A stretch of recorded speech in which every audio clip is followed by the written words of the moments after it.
Berbagai topik menarik dikupas dalam dialog hari ini.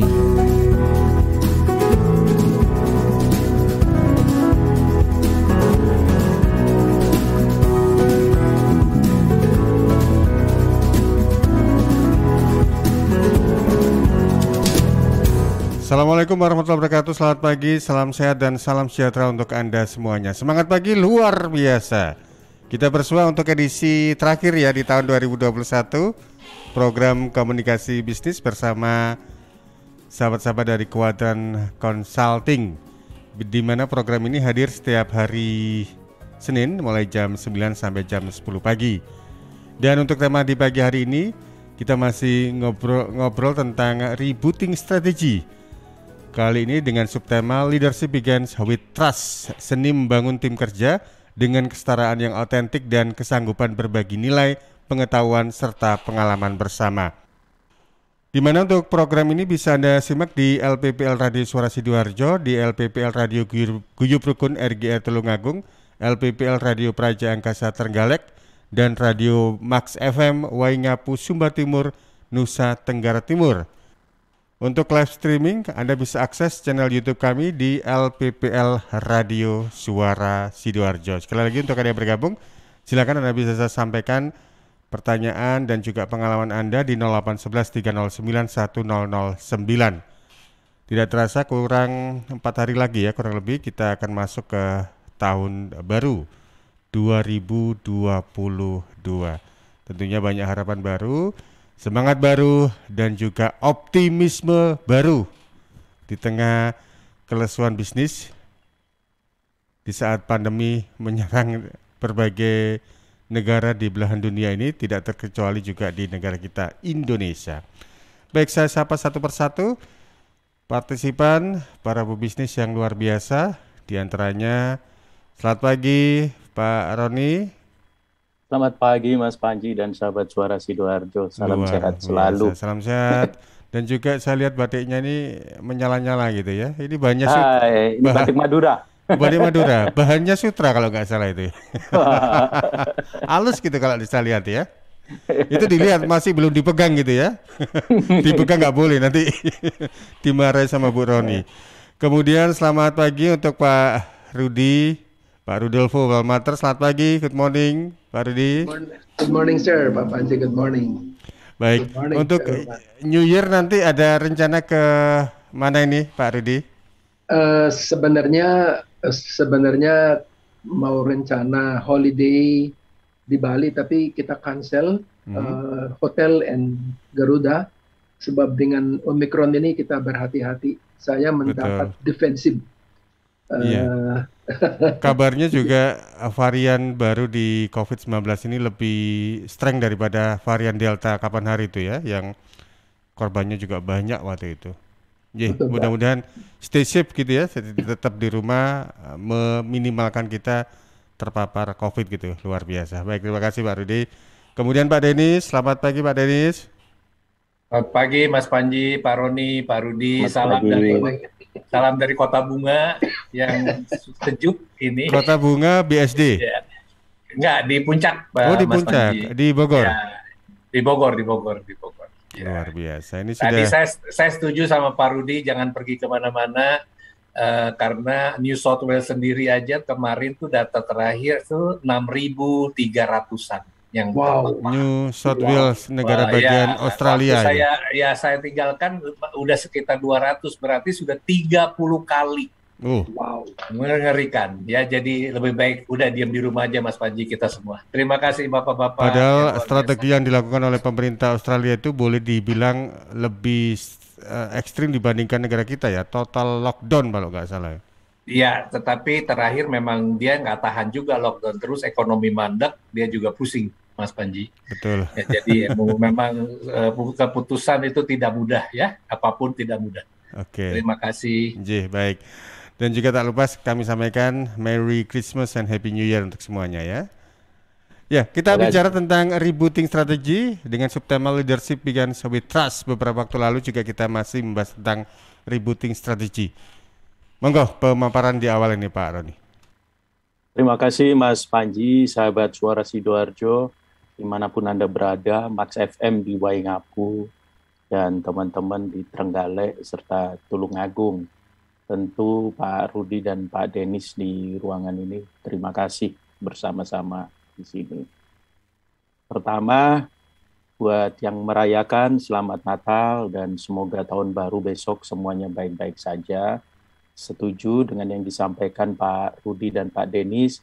Mari kita saling menjaga supaya kondisi yang sudah baik di Indonesia ini, yang sempat dianggap sebagai semacam percontohan dunia, tidak terganggu lagi oleh Omikron. Prinsipnya cuma satu, disiplin.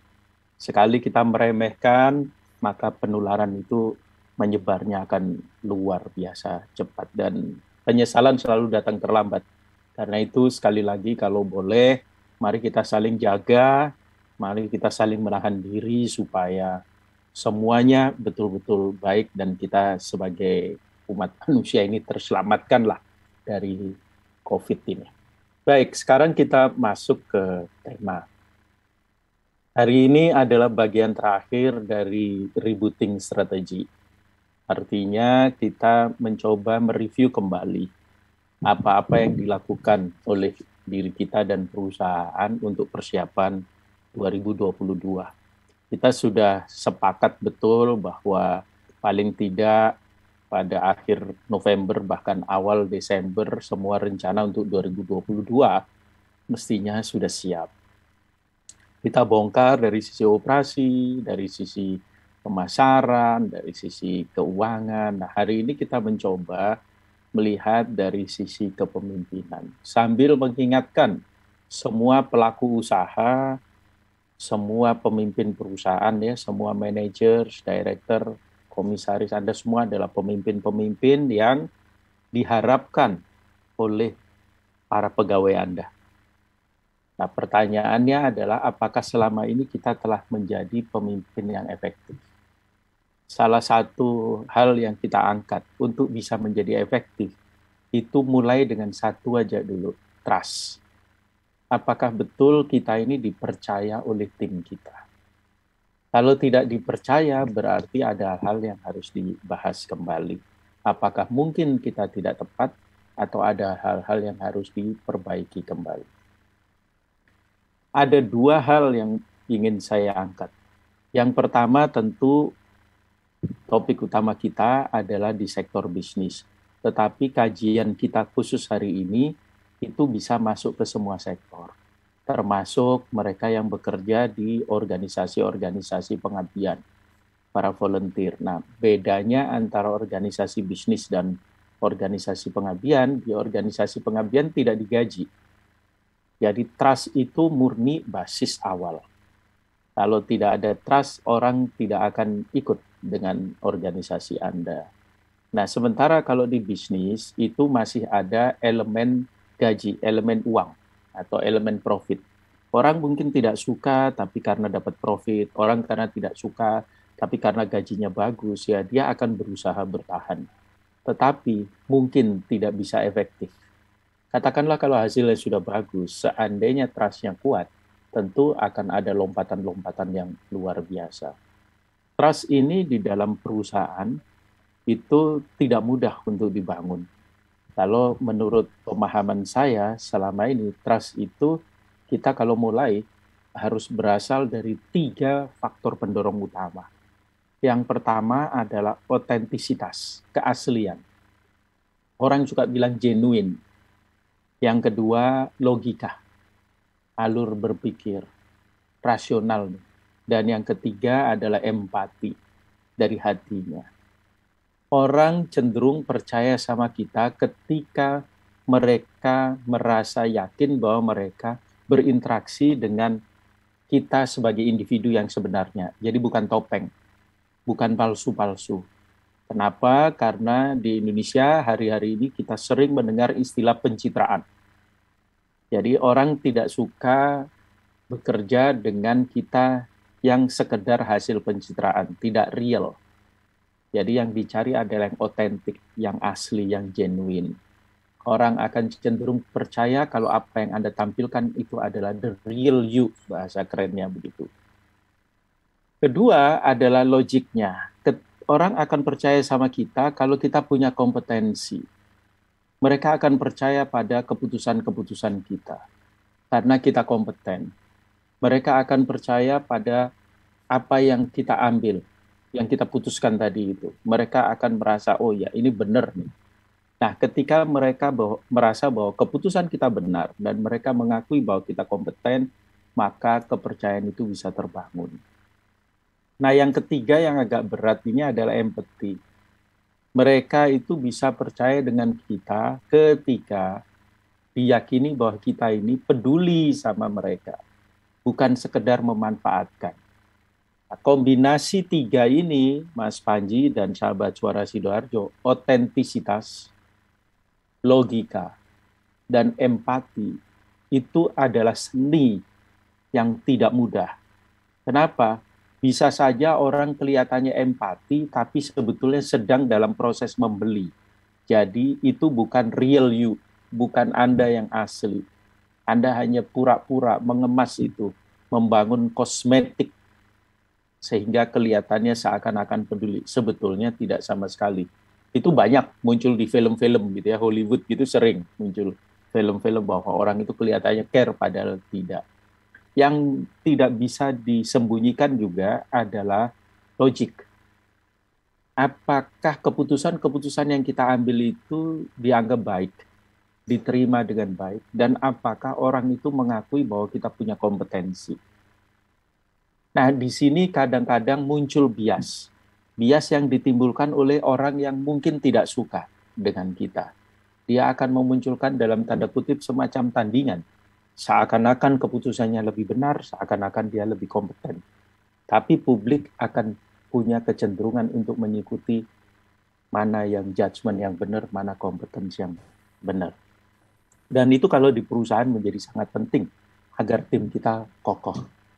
Nah, yang otentisitas ini terkait dengan yang tadi, apakah asli apa enggak? Kalau di bidang pemerintahan politik lah, gitu. Kita tahu ya, banyak orang yang suka tebar pesona dengan cara membagi uang. Jelas itu adalah interaksi yang tidak real. Orang mengejar, orang memuji, bukan karena dia suka sama orang ini, tetapi karena mengharapkan adanya dana besar yang masuk. Nah, di dalam bisnis juga begitu. Kepada pemimpin bisa saja orang memuja-muja, bukan karena dia hebat, tetapi sebetulnya karena dia suka membagi rezeki yang banyak kalau kemudian dipuji-puji. Kalau dipuji-puji, dia langsung memberi jabatan, memberi bonus, dan sebagainya. Nah, ini Mas Panji, sahabat Suara Sidoarjo, yang menjadi dasar kita. Kenapa? Karena ketika tiga itu absen, bahkan salah satu saja absen, maka trust itu akan rusak. Trust adalah rasa kita percaya pada orang tertentu atau pada lembaga tertentu. Jadi kalau pimpinan, apakah saya percaya pada pimpinan saya? Ketika percaya itu hilang, maka biasanya minimal satu dari tiga hal tadi, otentisitas, logik, dan empati itu absen. Nggak ada di antara kita. Nah, ini yang perlu kita angkat. Kalau kemudian saya ditanya, bagaimana sih dasarnya kita bisa melakukan itu semua? Ada banyak sekali pendekatan-pendekatan yang bisa diangkat. Tapi sekali lagi, seni bagaimana menyatukan ini itu biasanya diperoleh melalui pengalaman-pengalaman. Orang bergerak bukan hanya karena dia pengetahuan, tetapi akibat dia pernah melakukan kesalahan, akibat dia belajar dari hal-hal yang baik yang dilakukan orang lain, bahkan kesalahan-kesalahan yang dilakukan orang lain. Ini penting, gitu, supaya jangan sampai kita keliru. Sama seperti suatu saat ya, udah agak lama nih, 20 tahunan yang lalu, saya berkesempatan untuk berkunjung ke PMA, namanya Philippine Military Academy di Baguio City, dan berdiskusi dengan governornya saat itu. Terus kami diberi kesempatan untuk melihat-lihat ruang mereka, kemudian berdiskusi dengan para kadet. Pada saat itu di Filipina sudah ada kadet perempuan. Waktu saya tanya bagaimana perasaan Anda di sini, dia bilang, tidak ada satupun laki-laki yang mempertaruhkan nyawanya di bawah keputusan seorang perempuan. Karena itu, saya di sini harus tampil jauh lebih hebat dari teman-teman saya yang lain. Kalau tidak, mereka tidak percaya. Jadi saya kalau dapat skor itu menembak 10 ya harus 10. Dan mereka akan melihat bagaimana saya mengambil keputusan. Nah, setelah teman-teman saya melihat itu, baru kemudian mereka mau berada di bawah komando saya. Dan ini kan sesuatu yang sangat menarik ketika seorang perempuan mengatakan bahwa trust itu dibangun melalui kompetensi. Dan kepedulian dia tunjukkan juga sangat genuine gitu. Dia care dengan semuanya. Dan kemudian dia menampilkan diri yang sesungguhnya, sehingga orang percaya. Nah, ini kira-kira pengantar saya, Mas Panji. Saya tahu Pak Rudi Balmater, Pak Denis Firmansyah itu sudah makan asam garam yang luar biasa dalam hal kepemimpinan ini. Mungkin nanti akan bersedia berbagi apa esensi dari kepemimpinan ini, supaya tahun depan kita semua jadi baik. Dari sisi saya tadi 3 itu, otentisitas, keaslian kita, kompetensi, tentu kita harus selalu tumbuh, belajar. Dan yang ketiga adalah kita peduli dengan tim kita. Dari situ trust bisa dibangun, dari situ kepemimpinan akan bisa dikembangkan ke arah manapun, dengan pendekatan manapun yang kita suka. Selamat datang Pak Suhartono Rudi bergabung dengan kita. Terima kasih Mas Panji. Baik, terima kasih Pak Roni. Selamat datang ini Pak Suhartono Rudi, terima kasih sudah join via Zoom ya. Dan untuk Anda sahabat 0811 309 1009 nanti ada peluang bagi Anda untuk menyampaikan ide atau juga pertanyaan Anda. Tadi disinggung oleh Pak Roni kalau pejabat publik itu sudah mulai tebar-tebar pesona ya. Sekarang ini juga masih 3 tahun lagi tapi sudah tebar-tebar baliho ini kelihatannya Pak Roni. Tidak. Saya dengar tebar duit juga. Gitu ya. Tebar baliho, tebar banner di mana-mana. Padahal masih 3 tahun lagi ini ya. Tebar sembako, tebar duit. Baik, saya ke Pak Rudi. Monggo Pak Rudi. Leadership begins with trust. Good morning and good morning sir, Pak Panji, and happy Christmas para semua hadirin dan pendengar. Thank you very much, Profesor Roni. Ada 3 elemen bagaimana membangun trust dalam satu perusahaan. Itu namanya authenticity, rigor of logic, and empathy. Tapi saya membahaskan bagaimana pemimpin akan membangun trust dalam perusahaan. Sebab pengalaman saya sebagai independent komisaris dari beberapa TBK, memang kita harus juga pelan-pelan membangun trust daripada tim. Seperti yang dikatakan ini, sebenarnya ini berhubungan dengan sistem tata kelola perusahaan.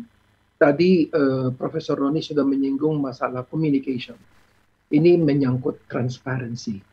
How open are we among the leaders, kan gitu. Nah, sebenarnya Desember ini pada umumnya semua TBK sudah menyusun dan merancang mengenai anggaran atau program tahun 2022. Di mana di situ harus ada ditentukan mengenai accountability.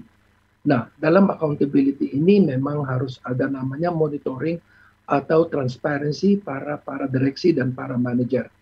Nah, exercise yang dilakukan ini adalah semacam salah satu alat untuk meningkatkan trust and confidence. Hanya pertanyaannya sekarang, quality atau karakteristik untuk mendapat trust seseorang manajer dan seseorang direktur. Nah, ini berkaitan dengan family business. Saya membahaskan 4C. Yang pertama itu yang dikatakan competence or capacity. Kan gitu. Kita sebagai pemimpin, manajer atau direktur harus terus-menerus berkembang dalam profesi kita. Jangan kita menjadi ketinggalan. Because kita harus memikir apakah kita relevan terus-menerus dalam posisi kita sebagai direktur, sebagai komisaris, atau sebagai manajer. So, number 1C is competence. Number 2 is consistency. Itu namanya reliability. Keeping promises. Harus kita taat dengan apa yang kita commit. Kalau dibilang besok selesai, kita harus berjuang untuk menyelesaikan pekerjaan kita. Sebab itu ada salah satu step atau langkah untuk mengembangkan namanya trust. And then yang ketiga, which is very, very important, is constant communication. Communication, transparency. Because leader harus memiliki that skill of transparency. And then yang keempat, which is C, is character. Apakah kita honest, apakah kita sincere dengan dealing on our business. So, harus kita memikirkan mengenai 4C ini. Character, communication, competence, and the last one is consistency. Dengan successors of the family business, anak-anak, kita harus meningkatkan this 4C supaya our founder akan terus-menerus percaya dengan Anda. Trust is very important. Competence, connection, communication, and then also your character and consistency of action. Pak Panji, ini yang saya bisa sampaikan supaya mengingatkan pada successor of the business, para manajer dan direktur untuk meningkatkan trust dalam satu organisasi. Terima kasih Pak Panji. Baik, terima kasih Pak Rudi. Baik, untuk sahabat pendengar, kita jeda dulu, dan juga untuk partisipan di Zoom, kita jeda dulu, nanti kita akan sambung kembali komunikasi bisnis di paruh yang kedua sesudah kita ikuti beberapa pesan berikut ini.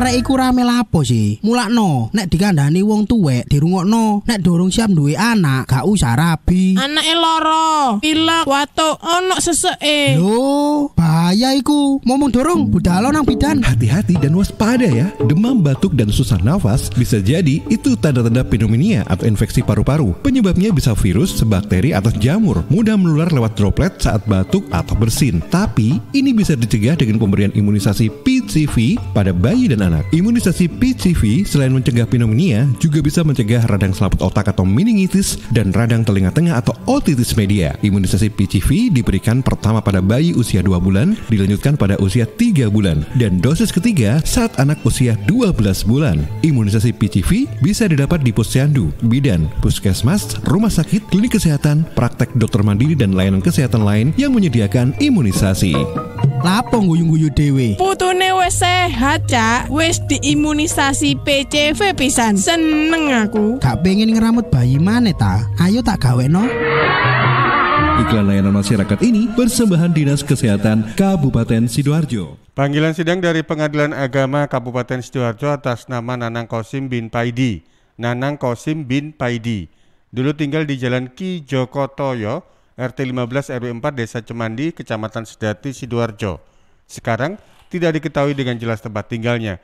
Kepada saudara Nanang Kosim bin Paidi dimohon hadir di persidangan Pengadilan Agama Sidoarjo, Jalan Hasanuddin nomor 90 Sidoarjo pada hari Kamis 30 Desember 2021 jam 8 pagi. Panggilan sidang ini dari Pengadilan Agama Kabupaten Sidoarjo. CHEERS Cheers, CHEERS Cheers, CHEERS Cheers, air minum yang terbaik, hey, cheers in the house. Cheers, air ber-pH tinggi. Cheers dapat membantu netralkan pH tubuh. Cheers mengandung antioksidan alami. Cheers, air minum terbaik untuk keluarga. Air minum sehat keluarga. Air minum dengan pH tinggi. Cara pesannya mudah, petugasnya ramah. Gratis ongkos kirim, hey, cheers in the house. Untuk pemesanan via WhatsApp di nomor 087777243377. Gratis ongkos kirim. Cheers in the house. Untuk wilayah Sidoarjo dan sekitarnya bisa menghubungi Depo Candi di 0821 4225 6646 0821 4225 6646. Panggilan sidang dari Pengadilan Agama Sidoarjo atas nama Dede Bayu Pratama bin Amri Anggi Amir Dede Bayu Pratama bin Amri Anggi Amir. Dulu tinggal di Jalan Jeruk 1 RT 2 RW 9, Desa Wage, Kecamatan Taman Sidoarjo. Sekarang tidak diketahui dengan jelas tempat tinggalnya. Kepada saudara Dede Bayu Pratama bin Amri Anggi Amir dimohon hadir di persidangan Pengadilan Agama Sidoarjo, Jalan Hasanuddin nomor 90 Sidoarjo pada hari Rabu 29 Desember 2021 jam 8 pagi. Panggilan sidang ini dari Pengadilan Agama Kabupaten Sidoarjo. Rokok opo ki kok putihan? Ya rokok tok, ya murah, ya akeh. Rokok ilegal ki. Masa rokok ilegal iki? Yo ki. Lah awakmu kok roh nek iki rokok ilegal? Rokok ilegal iki gak nek pita cukene. Samen paling roe bandro iku lho. Rokoke kudu enek merek karo nama perusahaane sing terdaftar ndek bea cukai. Lokasi pembuatane ndek kene yo gak enek. Terus ndek kene rokok ilegal iki gak enek gambar karo peringatane teko pemerintah. Berarti rokok ilegal gak resmi no? Aduh ya mesti to Lemul. Rokok ilegal iki merugikan negara. Mergo ora mbayar cukai sing digembangun negara. Walah cucu, sepenting wong-wong gak roh. Loh, gak iso le iki. Makane to Le, tuku sing pasti-pasti ae. Aja ngawur. Laporkan peredaran rokok ilegal ke kantor Bea Cukai terdekat atau hubungi nomor 1500 225 1500 225. Iklan layanan masyarakat ini dipersembahkan Bea Cukai Sidoarjo. Ayo, ngewangi Bea Cukai, berantas rokok ilegal. Bea Cukai Sidoarjo, fokus mengawasi, tulus melayani. Panggilan sidang dari Pengadilan Agama Sidoarjo atas nama Romli bin Jimin. Dulu tinggal di Kedung Boto RT 15 RW 3 Desa Taman, Kecamatan Taman Sidoarjo. Sekarang tidak diketahui dengan jelas tempat tinggalnya. Kepada saudara Romli bin Jimin dimohon hadir di persidangan Pengadilan Agama Sidoarjo, Jalan Hasanuddin nomor 90 Sidoarjo pada hari Rabu 29 Desember 2021 jam 8 pagi. Panggilan sidang ini dari Pengadilan Agama Kabupaten Sidoarjo.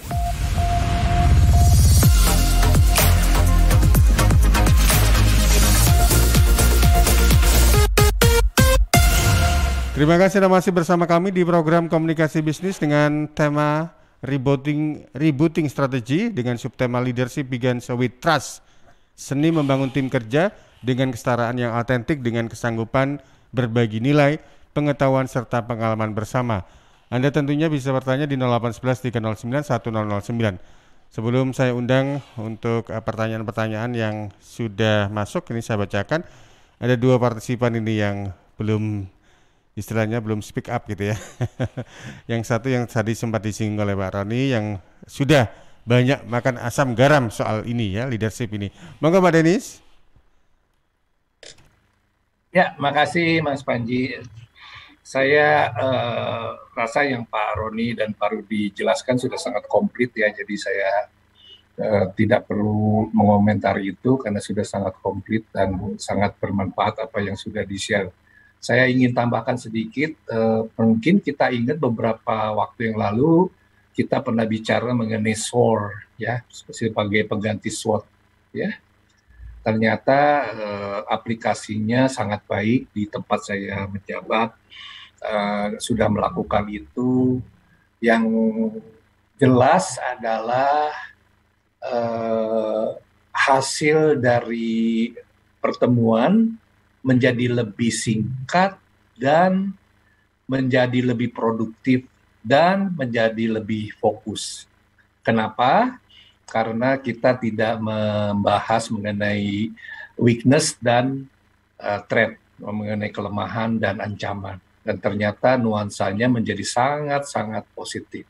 Nah, setelah itu menjelang akhir tahun kita lengkapi lagi dengan monitoring sistemnya, itu disebutnya ROAR, ya, revisit our achievement regularly. Ya, jadi dari SOAR kita lakukan juga untuk monitoringnya dengan ROAR, dan ternyata hasilnya betul-betul melebihi harapan yang kita perkirakan, sangat baik ya. Nah, itu yang pertama. Yang kedua, saya kok melihatnya akhir-akhir ini yang tadi Pak Roni dan Pak Rudi katakan mengenai trust.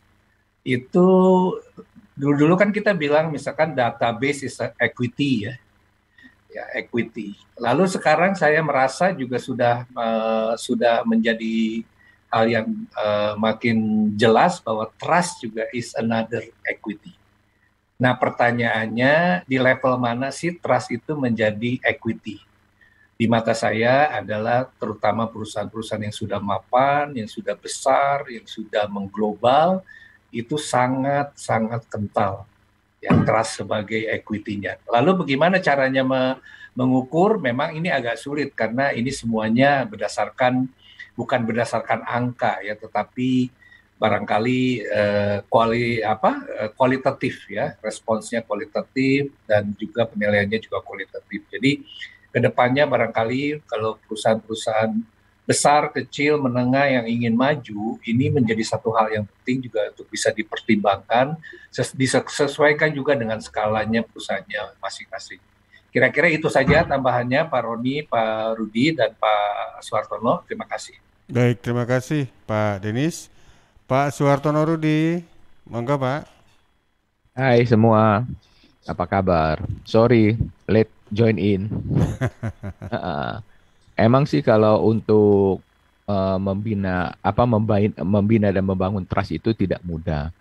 Ya kan, itu emang kan kita sering-sering orang salah tanggap kadang kita punya metodenya kayak tadi si Pak Rudi maupun Pak Denis maupun Pak Roni ya kan, itu udah memberikan semua dengan sangat baik ya kan, dia punya metodologi atau apa.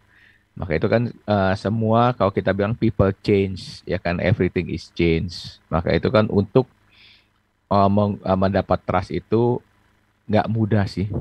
Kalau saya bilang juga, dan juga itu aja dulu sih Pak. Kalau saya lihat gitu loh Pak, it's not easy gitu loh. Thank you. Meskipun tidak mudah tapi tetap harus diupayakan begitu ya Pak. Betul sekali Bapak, betul sekali. Baik. Ya, gitu. Ya, saya bacakan yang sudah masuk lewat WA di 08113091009. Di antaranya ini pertanyaan dari Pak Hasan yang ada di Tulungagung ya. Baik, terima kasih Pak Hasan, ini mungkin memantau lewat radio Guyub Rukun RGR Tulungagung. Pertanyaannya begini.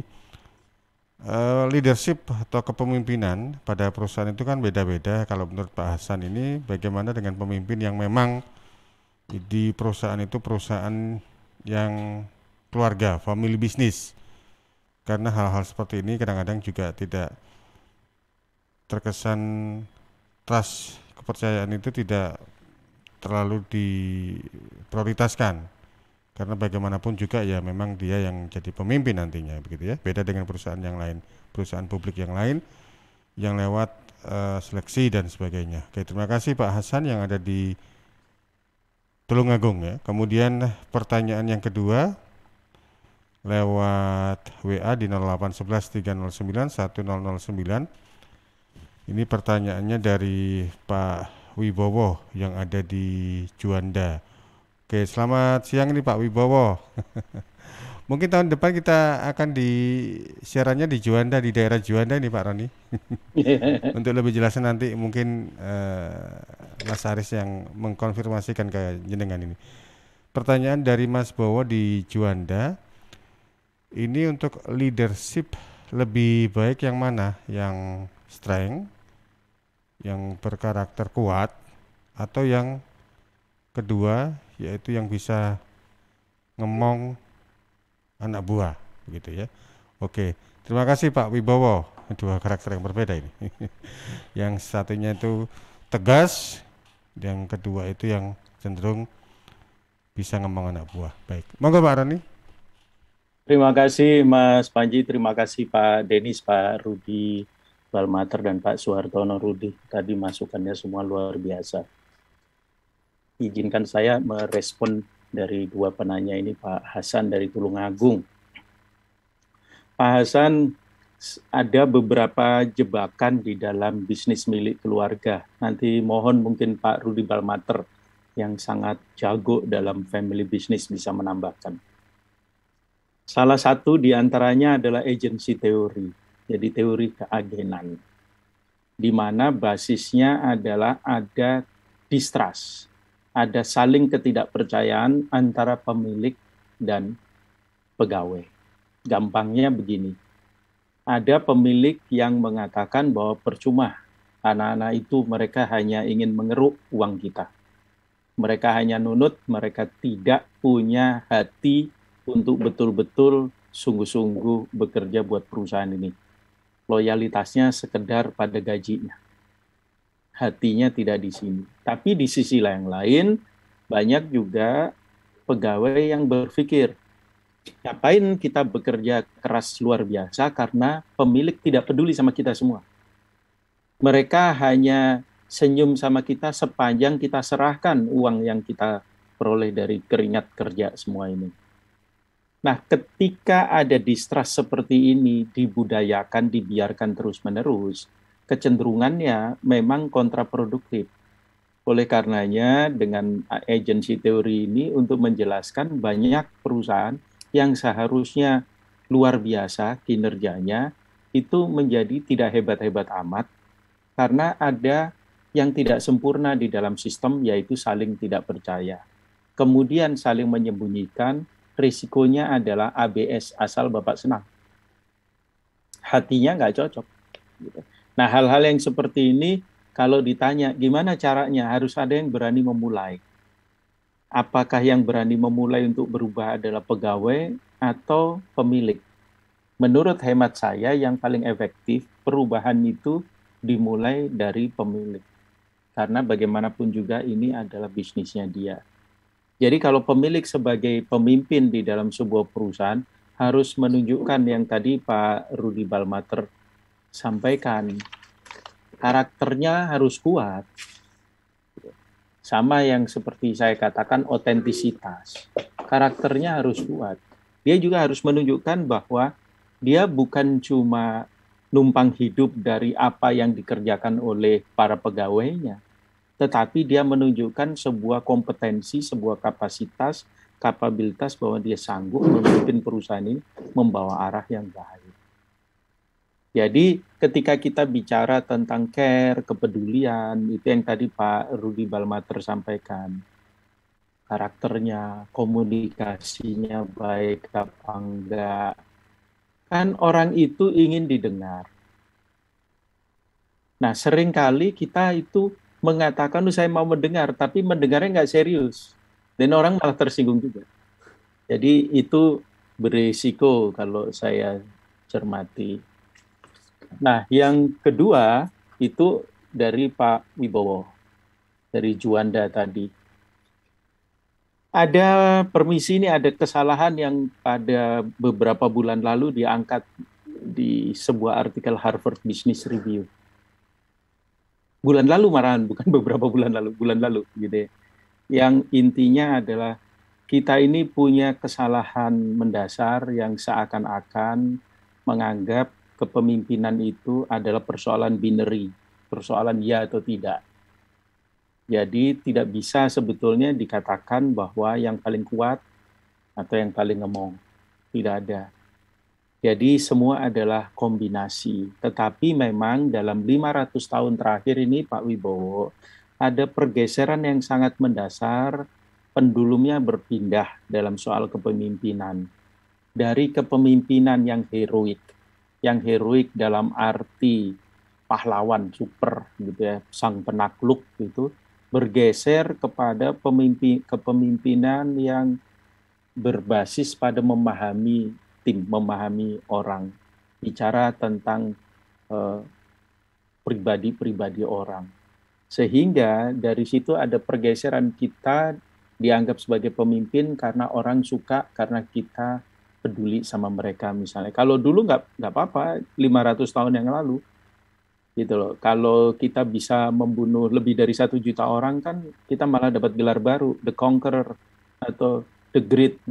Maaf ya kalau mereka yang pengikut aliran ini, tapi misalnya Alexander the Great, Sang Iskandar Agung, itu sebetulnya pembunuh atau pahlawan. Bagi bangsanya mungkin dianggap dia tokoh hebat gitu, menaklukkan mana-mana, tetapi kan dia datang dengan menebar kematian di sepanjang Asia. Dan ini menunjukkan bahwa memang dulu itu kepemimpinan itu modelnya adalah heroik. Hari ini beda. hari ini itu bicara tentang apakah Anda melayani, apakah Anda mengabdi, gitu kan. Ada yang namanya servant leadership, hatinya akan dilihat, gitu. Kalau enggak, orang juga nggak mau. Karena sekarang orang lebih bebas dalam dunia modern, boleh mengikut dan boleh tidak mengikut. Walaupun ada kondisi tadi soal pekerjaan, misalnya di birokrasi pemerintahan, gitu kan. Anda kan bagaimanapun juga bisa sewaktu-waktu dimutasi nih sama atasan. Daripada saya nanti dimutasi, duduk-duduk di sini nih nyaman, lebih baik saya taat. Maka muncullah yang namanya ABS, asal Bapak senang. Dan itu berbahaya bagi organisasi. Sekali lagi, saran saya kita jangan menggunakan pendekatan binary. Jangan yang ekstrem kiri, ekstrem kanan. Karena sekarang ini menjadi seni. Kira-kira itu, mohon tambahan nih dari Pak Rudi soal family business tadi, mungkin Pak Denis juga soal binary tadi. Terima kasih. Baik, monggo Pak Rudi. Terima kasih ya Profesor Roni. Sebenarnya dalam family business kadang-kadang muncul ada namanya personality conflict, kan gitu.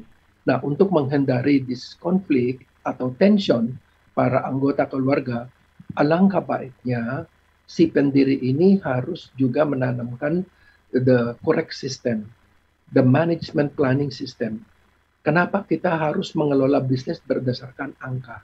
Sebab angka ini tidak akan berhubungan dengan personality. Seperti yang saya alami, kadang-kadang marketing director masuk jam 10 dan sudah tidak ada di kantor jam 2. Tapi omsetnya selalu melebihi daripada 10-20% dari target. Nah, apa yang kita mau inginkan? Kan gitu. So, jadi kadang-kadang dalam pengelolaan bisnis, seperti bulan Desember ini, saya mengharapkan seluruh family business ini sudah siap anggaran atau program yang berdasarkan angka tahun 2022. Nah, kalau anak kita yang menangani marketing, atau anak kedua menangani production, atau anak ketiga mengenai keuangan, kita mengelola bisnis berdasarkan angka. Kita harus menjelaskan kepada mereka bahwa bisnis ini ada tujuannya. Tujuannya adalah untuk mendapat profit supaya kapital kita bisa bertumbuh, kan gitu. Dan bisa melindungi the business. Harta yang saya akan pada saat tinggal sudah akan besar dan baik. Begitu, Pak. Justru itu kita menganut daripada the system of planning yang harus ditanamkan dalam satu perusahaan. Ini yang saya akan menambah dalam pembicaraan mengenai how to build, bagaimana kita build trust in organization. Terima kasih Pak Panji. Mungkin Pak Denis bisa menambah. Pak Denis, monggo. Baik, saya tambah sedikit ya, Pak Rudi katakan sudah sangat tepat. Memang di perusahaan keluarga itu saya juga pernah mengalaminya, dan yang buat saya pribadi yang sangat kentara itu adalah like and dislike, ya. Tinggi sekali, dan jadi kadang-kadang sulit bagi kita mau mengatakan yang sesungguhnya. Namun saya juga melihat belakangan ini sudah terjadi perubahan yang luar biasa di perusahaan keluarga dengan mengizinkan pihak-pihak independen yang dipercaya oleh semua pihak sehingga bisa mereka mendapatkan yang terbaik.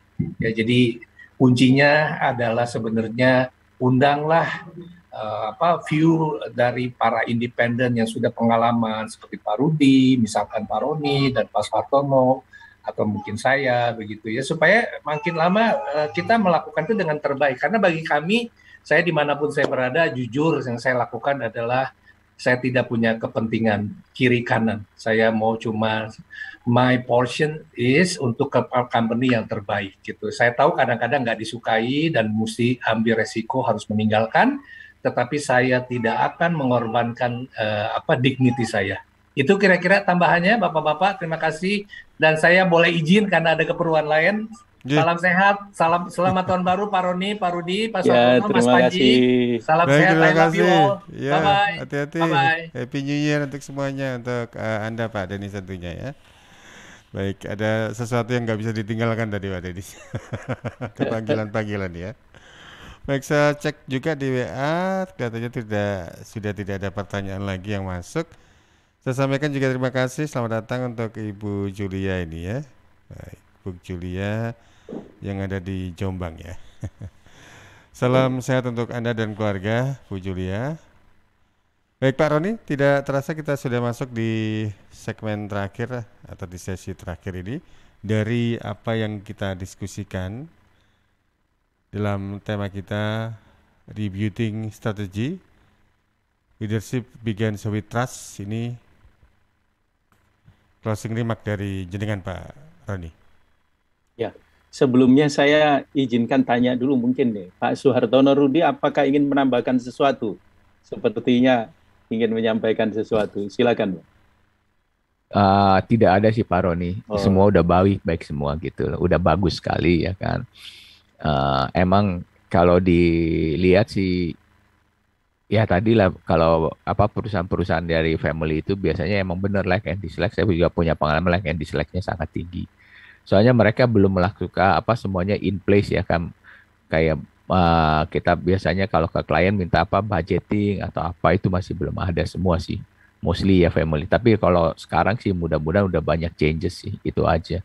Soalnya sekarang kan anak generasi yang sekarang biasanya kan anak-anak.